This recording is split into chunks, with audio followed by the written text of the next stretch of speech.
What's up guys, welcome to another video. It's been a few days since I posted the video about the KLX351, and since then I have been working on the big bore, installing it, and so I figured I'd better give you guys an update. So let's go ahead and go down to the garage and I will explain to you what I am waiting on.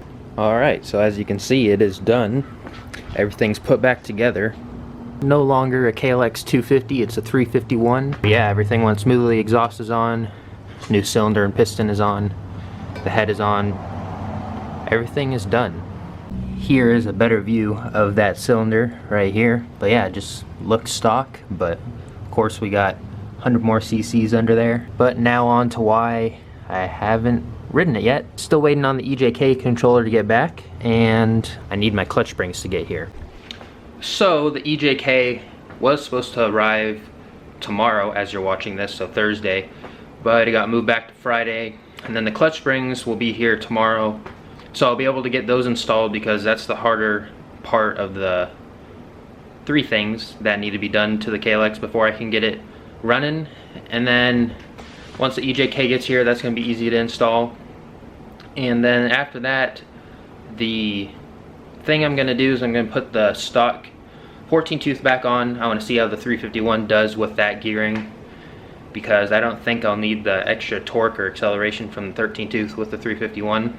So I'll be doing my test with that 14 tooth on there. Then after those three things are done, I'll be able to put fluid in it and go through the heat cycle and go for the break-in ride, which I will be filming for you guys.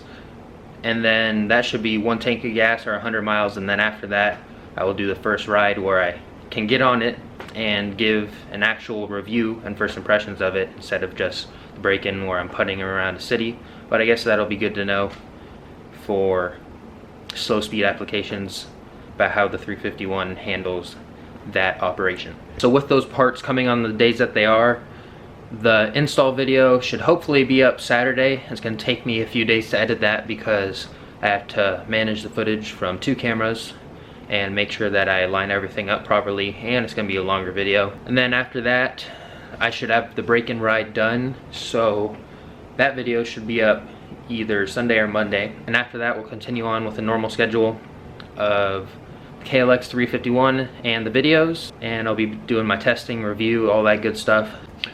So I'm super excited to get this thing running and be able to get on it.